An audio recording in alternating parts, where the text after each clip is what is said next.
මේ ප්‍රශ්න දෙකම එක වගේ ප්‍රශ්නයි. කියන්නේ එක වගේම දුක්ඛිත තත්ත්වයන් පිළිබඳ ප්‍රශ්න. ඒ ප්‍රශ්න වලදී අපිට පේනවා ප්‍රියසෙනෙහස අහිමි වෙච්ච ආකාරයේ බීමත්කම නිසා, ඒ වගේම පියා නැතිකම නිසා. එතකොට මේක ඇත්තටම කිසියම් විදියකට බොහොම අනුවේදනීය තත්ත්වයන්. ඉතින් මේ වගේ තත්ත්වයන් අපිට මුළුමනින්ම අත්හරින්න බෑ. මේ වගේ තත්ත්වයන් උදා වෙනවා. අද විශේෂයෙන්ම යුද සමයක පියවරුන් ගාක් දරුවන්ට අහිමි වෙනවා. ඒ වගේම අතීතයේදී බීමත්කම හුඟක්ම තිබුණා. අද ටිකක් හරි ඒක අඩුයි කියලා සමහරලාට කියන්න පුළුවන්. ඉතින් මේ වගේ තත්ත්වයන් වලදී අපි ඒ පිළිබඳවම ඒ මතම වැටි ඒ ගැනම හිතා නිරන්තරයෙන්ම කම්පා වීමෙන් නම් කිසිම ප්‍රතිඵලයක් ලැබෙන්නේ නැහැ. මම හිතනවා මේ අභියෝගයට දරුවෝ හොඳට මුහුණ දීම තමයි අත්‍යවශ්‍ය වෙන්නේ.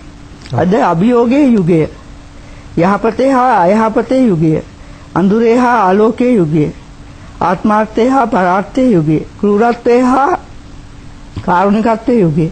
එබඳු කාලයක මේ අභියෝගයට මුහුණ දීමට අවශ්‍ය දක්ෂතාවය තමයි අපි ඇති කරගන්න ඕනේ. එහෙම නැතු අපේ තාත්තා බොනවා ඒක ඉවරයක් නැහැ. අපිට පියා අහිමි වුණා ඒක කවදාවත් ලැබෙන්නේ නැහැ. ඒ පිළිබඳ අනන්ත වාරයක් දුක් වුණත් අපි තුල ඇති වෙන වෙනසක් නැහැ. සමාජය තුල ඇති වෙන වෙනසක් නැහැ.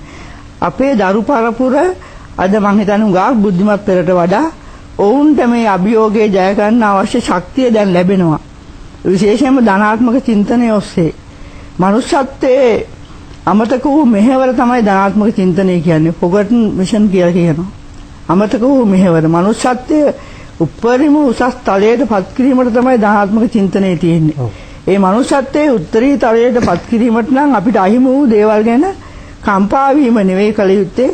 සියලුම අභියෝගයන් ජය ගැනීමට අවශ්‍ය ධනාත්මක ශක්තිය අපි තුල තියෙනවා. ඒක පුබුදුවාගෙන විකසිත කරගෙන උපරිම තලයට පත් වීම. මා හිතනවා ඒ ප්‍රශ්න අහපු අපේ ප්‍රේක්ෂකයන් දෙදෙනාටම ඔවුන්ගේ සැඟවුණු ඒ උපරිම ශක්තිය තුලින් ඒ මනුෂ්‍යත්වයේ උත්තරීතර තලයට ඔවුන්ට පැමිණීමට හැකියවා කියලා මේ උත්තරීතර දවසේ මම ප්‍රාර්ථනා කරනවා.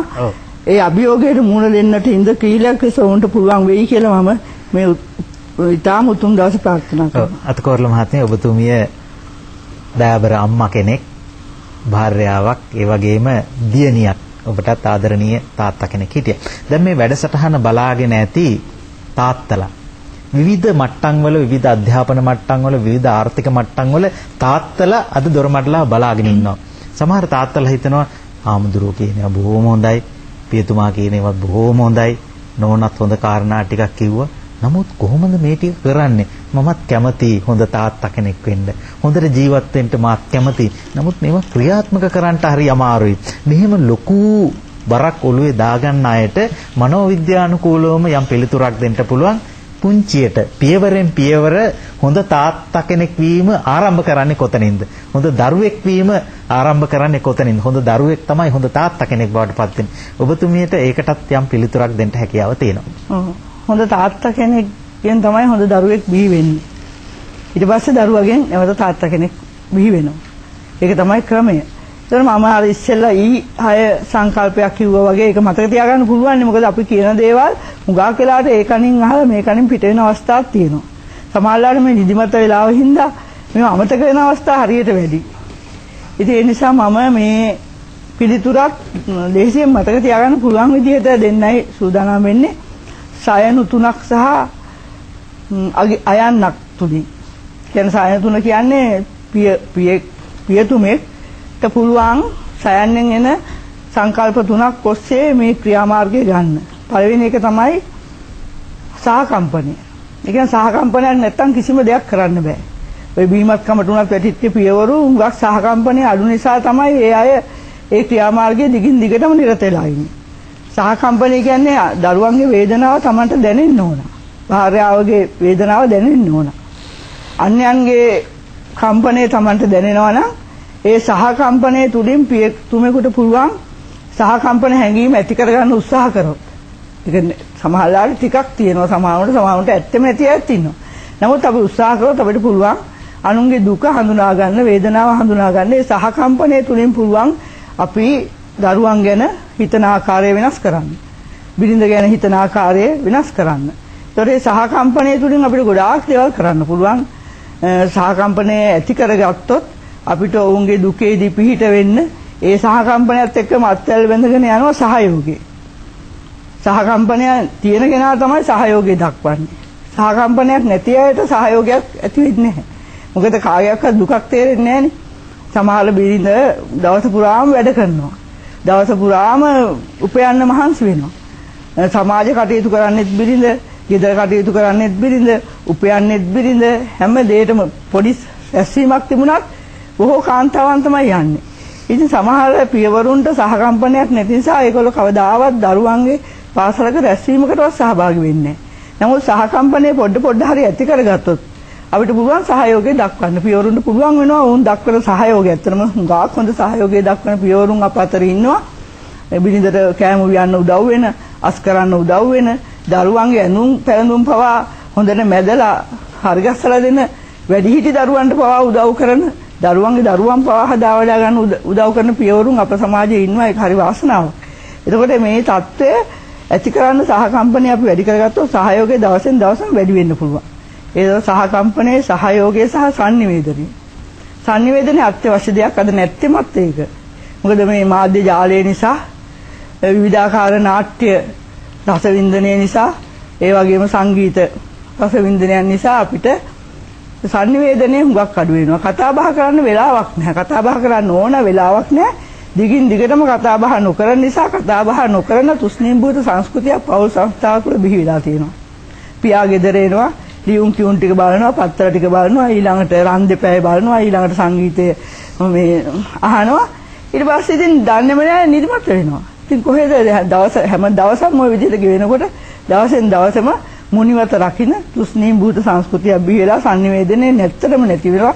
එකිනෙකාගේ පිළිබඳ අවබෝධය ඒ තුලින් අඩු වෙනවා. කිසිම කෙනෙක්ගේ දුක්ඛම් පටලුවක්, කිසිම කෙනෙක්ගේ දක්ෂතාවක්, හොඳ දෙයක්වත් නරක දෙයක්වත් නොදන්නා ගොළුවත රකින්න සංස්කෘතියක් තුලින් කවදාවත් පෞල් සංස්ථාවේ පියතුමාගේ කාර්යභාරය ඉෂ්ට වෙන්නේ නැහැ.